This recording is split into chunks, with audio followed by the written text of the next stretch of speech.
Let's talk about finding love. Oh, I remember what it's like being young, desperate to be noticed, desperate to impress. The pressure to get a girlfriend when I was young was insane. I was the last out of my mates to lose my virginity. They used to bully me, virgin, virgin, virgin. They used to write boobs on a calculator and go, that's what you'll never touch. I remember walking around thinking, will it ever happen? Will it ever happen? Then, finally, when I was 15, I got wanked off at a fair. Best day of my life. I remember thinking as she went to me like a paint shaker, I am free! I came so hard I want a coconut.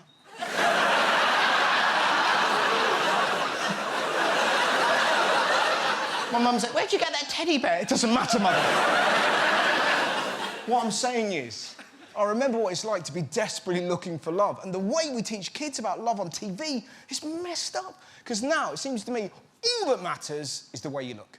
There's boobs, muscles, sun, sea. What more can you ask for? A chef, an interpreter, and a makeup artist are stripping bare to attract the perfect partner. Why do we sleep together? Why don't we just, like, hang out as friends? Yeah, but all the people I sleep with, I don't generally have feelings for them. What a lovely guy. What an absolute cracker. I mean, look at Love Island. In case you've never seen it, it's basically, I got boobies, I got muscles. Is Brexit a cabbage? On these shows, it doesn't matter what you say or do or think or feel. All that matters, are you beach body ready? I hate that phrase, the perfect beach body. It's always abs. Do you know what the perfect beach body is? As soon as your foot touches sand, parasol. And some kids idolise this bullshit. How depressing is this? I've got a cousin who said, I'd love to be on Love Island, but the thing is, I'm a minger. It kills you. A, that's his dream, and B, he knows he'll never achieve it. And do you know what he does? He looks after kids with special needs. That's someone I could cheer on, not some bloke walking around like a Toblerone. My cousin looks like a drop pie, but he's a good man.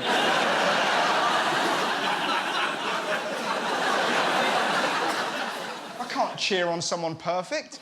The world of TV dating is just body fascism. Christ, have you seen Naked Attraction? Cocks out, tits out, pick a winner. And it's always the best looking. Not once has a girl gone, I'll have the pot-bellied lad with no teeth and a tiny dick. I'm just feeling it from him. Do you know what I mean? Is it a cabbage, though? These TV shows are making young people think that the only thing worth developing is their body. And we wonder why kids are airbrushing themselves on Instagram, why teenage anxiety levels are through the roof, why a third of young women are too embarrassed to go for a smear test. All programmes like Love Island show is this world of impossible glamour. They don't show the moment they're in a nightclub in Swindon being gobbed on, crying themselves to sleep because of Twitter abuse. These TV shows make, ultimately, vulnerable people famous overnight. And they don't give them the skills to cope. It's no wonder at least 21 reality TV stars have killed themselves in a decade. That's bleak. 21 people who went on TV for a better life no longer have one. And shows like Love Island are just the tip of the iceberg for women in the media. Do you know, if you're a woman on TV, you're twice as likely to be naked. Think of the classic Disney films that young girls are raised on. Think of them, right? The women in them hardly even speak. Men speak 68% of the time in The Little Mermaid, 71% of the time in Beauty and the Beast, and 76% in Pocahontas. What's the message there? Girls, you can be the main character as long as you shut your fucking mouth. But think about it. What are we telling young women? Be naked, shut up. Be naked, shut up. And listen, I don't know every woman in the world, but the ones I do know, they're not into either of those things. In fact, my mum spends most of her time talking about wearing clothes. Do I need a coat? It looks nice out, but what if I need a coat? I make a decision, what if I'm out there and I got no coat? I need the option. I'm saying I need the option. Will I need a coat? They could use my mum to interrogate ISIS. Will I need a scarf? It doesn't look like scarf weather, but do I need a hat? What if it messes my hair? I don't know. What would you do? I did it! I killed all those people! I give in! OK, Mrs. Howard, we've got what we want. But will I need a scarf? I need to... What I'm saying, women don't want to be naked and quiet. And not all blokes should have to have a perfect six-pack. And Disney should let the female characters speak up because people are listening. I read an amazing thing on Tumblr about the impact that Hermione had on one girl. Look at this. It's wonderful. Fun story. I first became obsessed with the Harry Potter series and Hermione in particular in year 3 of primary school, and I decided I wanted to be like Hermione in every way. So I started reading lots and working super hard in school, got a reputation for bookishness and being the smart kid that I kept up into high school. And here I am, graduating in a few weeks from Cambridge, all because I adored this clever bookworm in a children's book series and absorbed her into my personality as a child. Basically, long story short, female role models in kids' media are everything. We used to teach kids, if you do something, you can be somebody. Now, if you do nothing, you can be somebody. But that's all they are, somebody. Not a brain, not a point of view, just a body. The point I'm making, next series of Love Island, let's have some clever, bubbly, funny mingers. I want to see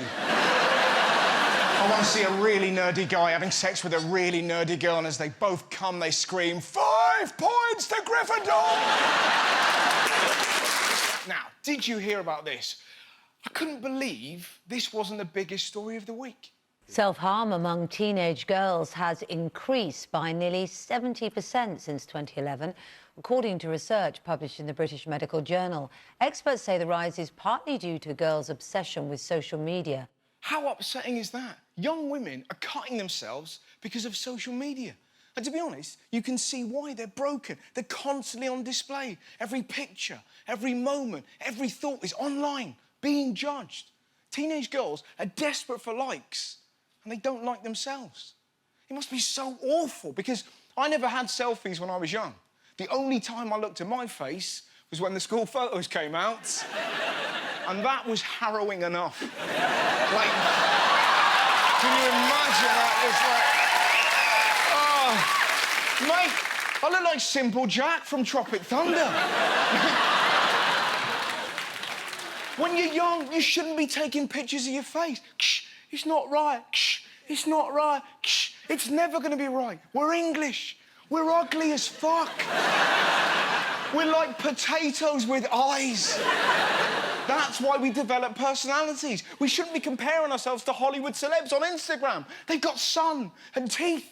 We've got drizzle and braces. And none of it's real. Everyone's Photoshopped, sucking their cheeks in. I mean, look what Kim Kardashian goes through to get one selfie. Hi, I'm Kim Kardashian West, and I'm gonna give you a little tutorial on how to take the perfect selfie. For me, I know my perfect angle. It's my chin down, and I just pose away and take about 300 photos until I get the perfect selfie. 300 photos? Fuck that! Think of all the things you could be doing instead. Dating, creating, baking, gyrating, masturbating, church fating. The point I'm making, social media is not as good as real life. The other day, I was down the pub with my mates, no phones, and he was like, let's play a drinking game. You gotta eat a tin of sweet corn and then drink a pint of Guinness, and the winner is whoever can poo out the longest bumblebee. We never had phones when I was a kid. If something amazing happened, no one took a picture.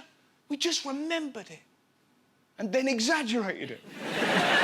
Remember that time Dave had 5 Jaegers and teabagged a lion? The truth? My mate Dave had a cat. Remember the time there was a unicorn in the pub? No, Pete sellotaped a dildo to his head.